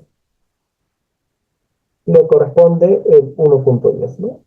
Y así podemos determinar el factor de suelo. Con esos tres factores, ¿no? Ya simplemente multiplicas, ¿no? Factor de zona, factor de uso, factor de suelo, por la cantidad de pisos entre 56. Esa es la cantidad mínima de muros en porcentaje que debería tener un proyecto. Para cerrar esto, vamos a verlo con un ejemplo, ¿no? Supongamos que vamos a verificar la densidad de muros del siguiente proyecto. El proyecto es de 3 niveles, planta típica, y está ubicado en Ica en un suelo blando, ¿no? Creo que acá mejor abro el AutoCAD.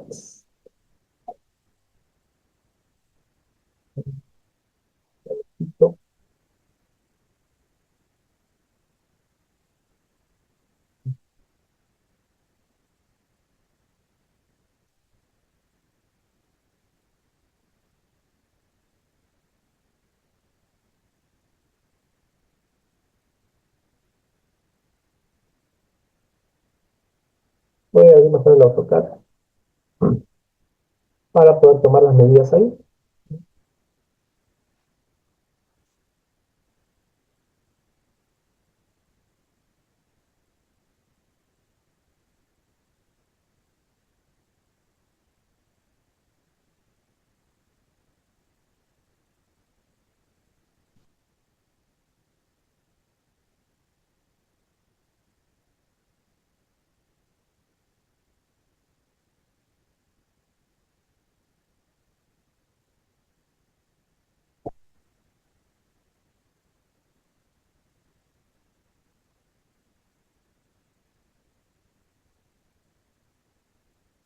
Un momentito. González, 2024, la minería estructural, S02.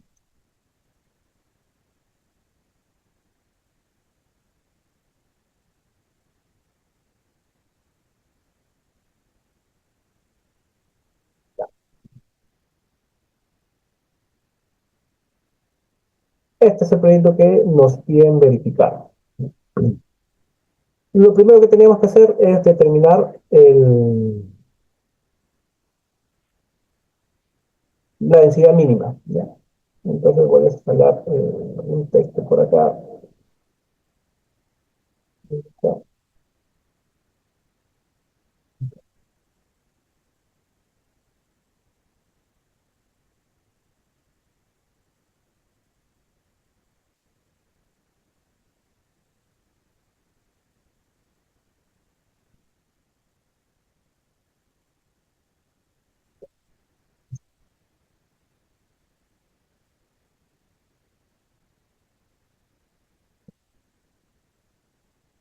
Densidad mínima.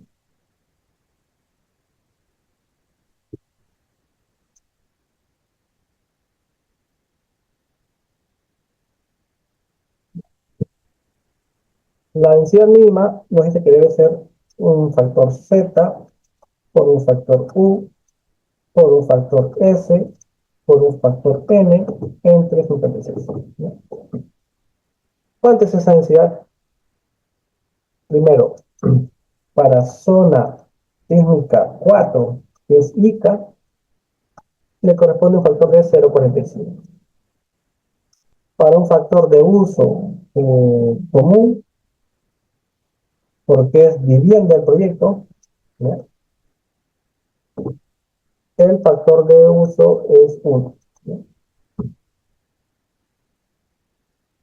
El tercero es el suelo. El suelo es un suelo blando.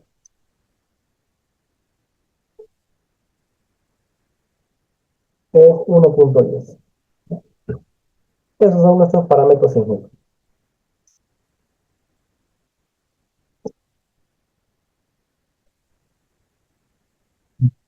Entonces reemplazamos, ¿no?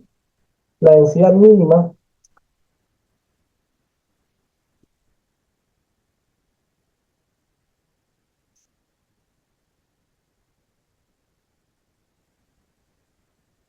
va a ser igual a 0.45 por 1 por 1.10 por cuántos pisos nos dijo el problema.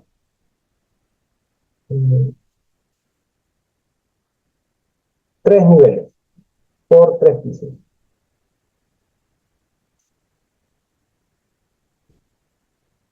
Y todo esto entre 56.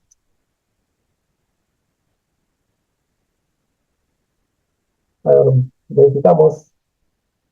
0.45 por 1.1 por 3 entre 56. 0.0265.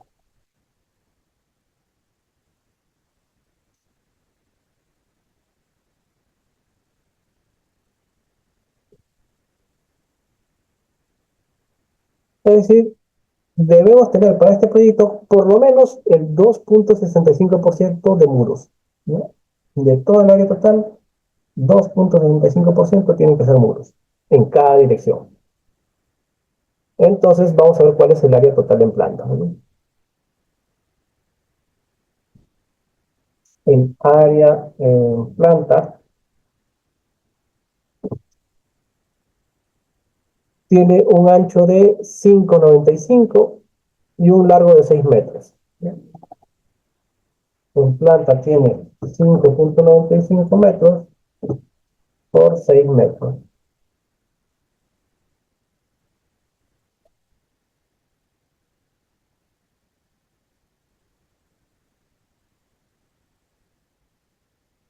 Es decir, 35,70 metros.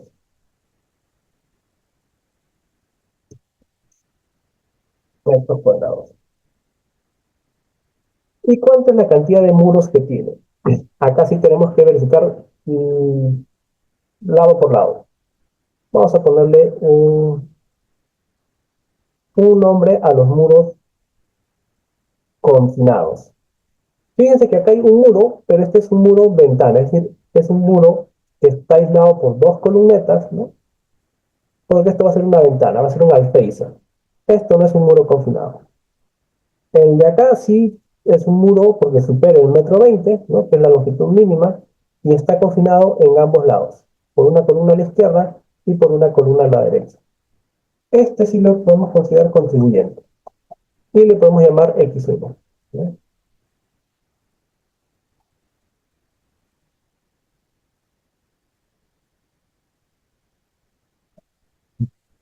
Este sería nuestro primer muro.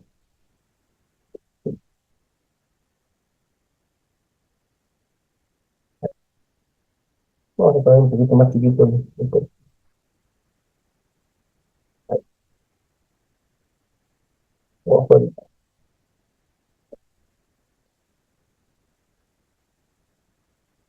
Ya estamos más grande. Ahí, ya. Este de acá tiene 57 centímetros, es menor a 1,20 m y no tiene una segunda columna, ¿no? Entonces, no es confinado y no tiene la longitud mínima. Este no lo podemos considerar como muro confinado. Este siguiente de 1,42 más 13, 1,55, no es continuo, porque acá hay una ventana y está interrumpido. Este tampoco lo podemos considerar contribuyente. Seguimos buscando y tenemos este muro de acá.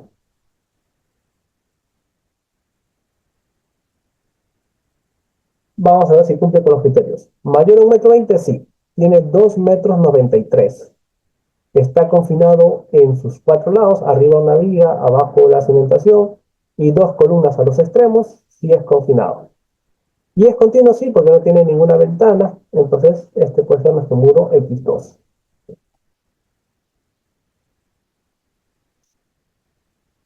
Seguimos buscando el de acá, ¿no? Este es igual que el de abajo, este puede ser el X3, ¿no? Y acá no hay nada, acá hay un muro con ventana, no es continuo, y acá hay un cuarto muro. Tengo cuatro muros, ¿no?, para el análisis, ¿no? Y este sería el X4. Pero para la dirección Y, ¿no? Para la dirección Y, en la dirección Y es más fácil porque todo este muro siempre es continuo, porque acá no puedo poner ventanas ni puertas porque tengo al vecino, ¿no? Entonces este lo vamos a llamar Y1. El siguiente muro sería este de acá, pero este tiene una ventana, entonces este no puede ser. El siguiente sería este de acá, pero este de acá es muy cortito, 0,63 y no tiene confinamiento en el otro extremo. Este no puede ser. El siguiente sería el de acá. El de acá tiene la longitud, 2,50 metros, pero le falta un segundo confinamiento, entonces como no es confinado, no lo voy a considerar, ¿no? Y el siguiente sería este de acá, ¿no? Este sería el de 2.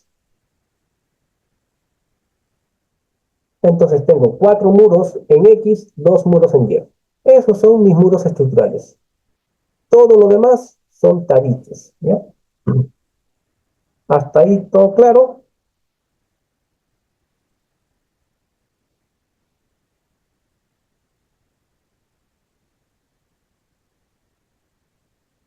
Entonces vamos a calcular el área de muros, ¿no? En la dirección X tengo el muro X1, X2, X3 y X4. Este es mi identificador. Vamos a poner que este es su longitud, este es su espesor.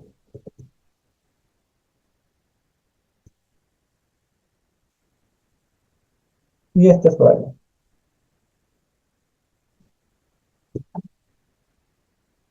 El muro X1 tiene una longitud de 1,38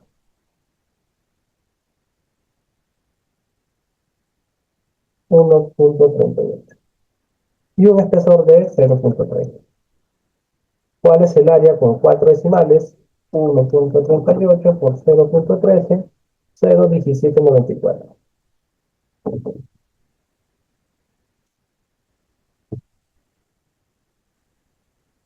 El muro X2 tiene 2,93. Fíjense que la longitud es incluyendo los confinamientos, ¿no? 2,93. También es de soga, 0,13. Y tendríamos un área de 2,93 por 0,13, 0,3809. Y el muro X3 es igualito al X2. Ahí tendríamos. Por último, el muro X4 tiene una longitud de 1,60 m. 1,60 m, también es de soga de 0,13. Y eso me da un área de 0,208. Listo. Si lo sumo, ¿cuánto me da? 0,1794 más 0,3809 más 0,3809 más 0,28. 1,1492.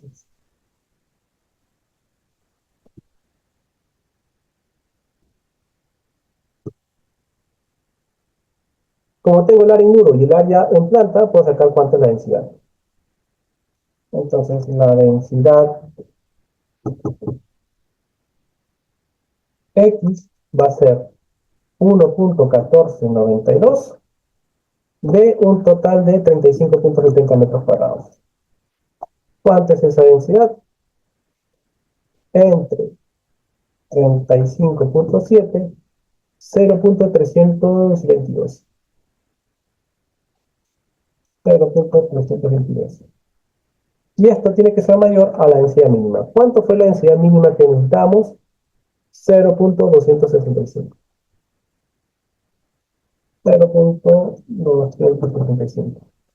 Entonces decimos que cumple con la cantidad mínima de muros ese proyecto, ¿no? En dirección X.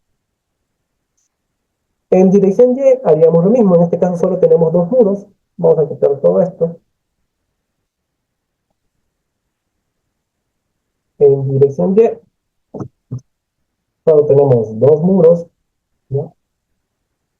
El Y1 y el Y2.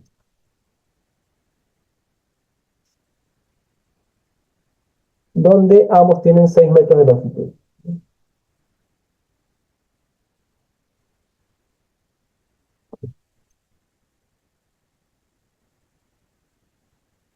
6 por 0.13, 0.78.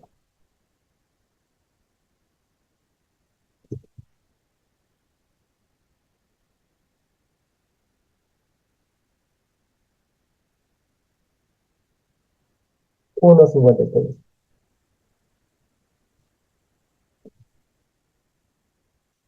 Entonces la densidad en Y va a ser 1.56 entre 35.70. 0.0437. También cumple con la densidad mínima. Entonces este proyecto lo encontraríamos correcto, ¿no? Cumple con la cantidad mínima de muros en ambas direcciones. La pregunta es, ¿qué pasa si no cumplíamos, ¿no? ¿Qué pasa si no llegamos a la densidad mínima? ¿Qué es lo que teníamos que hacer? Aumentar la cantidad de muros, ¿no? Ponte que no hayamos cumplido acá, yo tendría que decir, bueno, acá tengo otro muro, ¿no? Este lo quiero contar, pero le falta un confinamiento, ¿no? Entonces, para considerarlo también contribuyente, tendría que hacerle un muro confinado también, ¿no? En este caso, como ya cumple, no es necesario. Si quiero lo pongo, lo refuerzo mejor, ¿no? Lo podemos dejar ahí. Puede ser que en el segundo nivel este muro no continúe, por eso que no lo cuento. Lo otro que puedo hacer es, para aumentar este valor, puedo aumentar el espesor. En vez de 13 centímetros, tendría que hacer los muros de cabeza, ¿no? Es decir, ya no de 13, sino de 24, ¿no? Así, ¿no? Muros más gruesos, ¿no? También puedo hacer eso, ¿no? O por último, convertir un muro a una placa, ¿no? Si convierto un muro a una placa, ¿no? A ese muro tendría que aplicarle una relación modular, es decir, cuál sería el equivalente un muro de concreto a un muro de albañilería, ¿no? Normalmente, en convertir un muro de albañilería a placa, necesito otro parámetro que se llama relación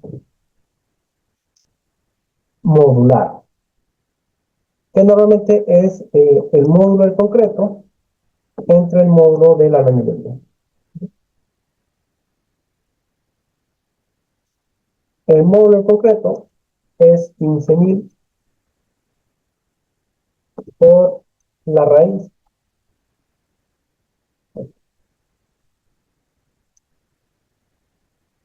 del F', ¿no? Así puedo calcular la raíz, perdón, el módulo de elasticidad del concreto.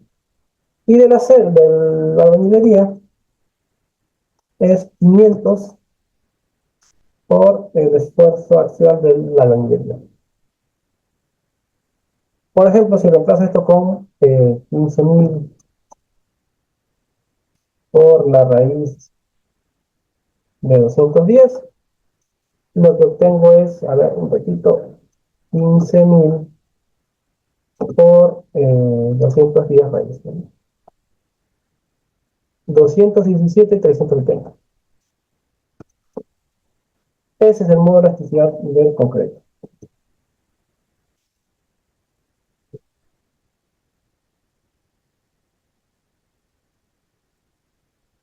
De la albañilería sería 500 por 65 para las ladrillos industriales. Este es 500 por 65, 32.500.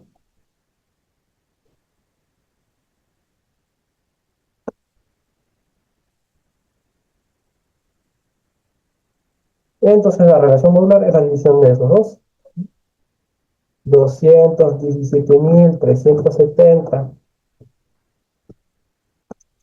entre 32.500, 6.7. ¿Qué significa esta relación modular? Que un muro de concreto equivale, un metro de muro de concreto equivale a 6.7 metros de concreto de muro de albañilería, ¿no? Entonces, si yo esto lo convierto a una placa, ¿no? Estaría aportándole como un muro, ¿no? De 1,60 m, ¿no? Por 6.7 veces, ¿no? Es como que tuviese un muro mucho más largo que me va a ayudar a completar, ¿no?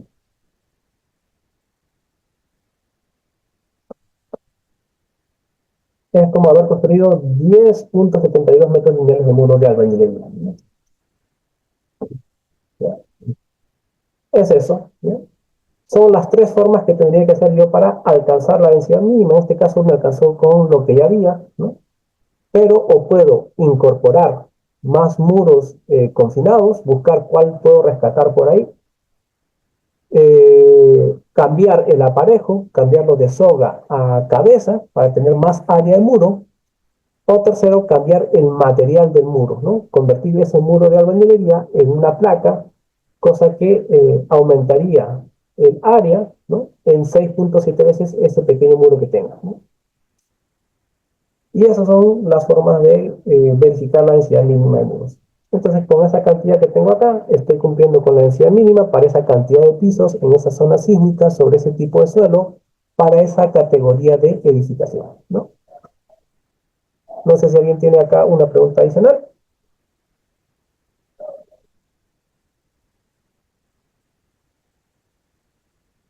¿Se entendió la densidad de muros?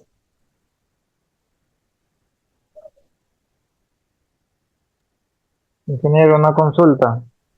Sí, Cris. En caso de la distribución también influye porque, o sea, muy aparte de la densidad tanto en el eje X y en el eje Y. O sea, la forma en que se distribuye los muros. Sí, la distribución de los muros va a influir cuando hagamos el análisis por torsión, ¿no? Si distribuimos mayor cantidad de muros hacia un lado, ¿no? Vamos a poner que concentramos todos los muros para este lado y en este lado ya no tengamos tantos muros, eso va a hacer de que la rigidez se jale hacia la izquierda y la edificación tienda a rotar, ¿no? ¿Qué significa que tienda a rotar? Que cuando viene un sismo, el comportamiento debería ser como te voy a mostrar ahorita, así, así, ¿no? Se debe mover de izquierda a derecha, ¿no? Si viene el sismo en la otra dirección, se debería mover así, ¿no? De arriba a abajo. Pero cuando distribuyes mal los muros, lo que ocurre es que aparte de ese movimiento, ocurre un fenómeno de rotación. ¿Qué hace esto? ¿No? Y eso es lo que debemos evitar en las edificaciones, ¿no? Que aparezcan efectos de torsión, ¿no? Pero eso lo veremos en otro análisis. La densidad de muros simplemente lo único que me determina es la cantidad de muros. No importa la ubicación, ¿no? Lo único que me está haciendo verificar es que tenga la suficiente cantidad de muros para que la edificación no falle por corte, ¿no? Es decir, este es el edificio, ponte así, ¿no? Vamos a hacerlo mejor primero con un ejemplo más cotidiano. Si yo le pongo un peso acá, ¿no? Imagínate que tú estás sostenido de la rama de un árbol, ¿no? Y esta rama de árbol es muy delgadita, ¿no? Así, esto se va a romper, ¿no? Esto se va a cortar así. ahí, ¿no? Se va a romper la rama. Pero si la rama es más gruesa, ¿no? Tiene mayor dimensión, es menos probable de que se rompa, ¿no? Si lo giramos esto, es lo mismo que pasa con los edificios. Así, ¿no? Hay una fuerza del sismo y lo que quiere es hacer cortar, fallar el edificio en la base. Pero mientras tengas mayor cantidad de muros, mayor ancho, largo de muro, es más difícil de que esto ocurra. Si tengo menos cantidad de muros, es como que el edificio es muy... tienen poca capacidad de resistencia a corte, ¿no? Entonces acá sí va a fallar por corte. Eso es lo único que hace la densidad de muros, ¿no? Verificar que tenga suficiente cantidad de área para que soporte la cortante. Posteriormente ya veremos las verificaciones por carga axial, ¿no?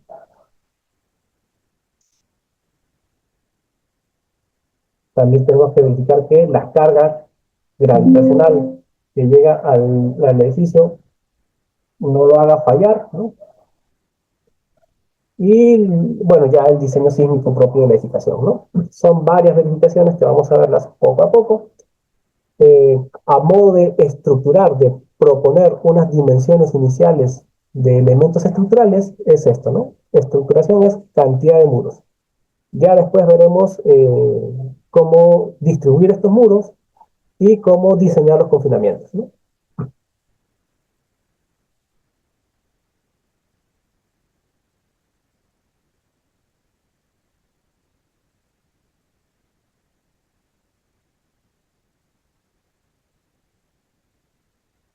¿Alguna pregunta más?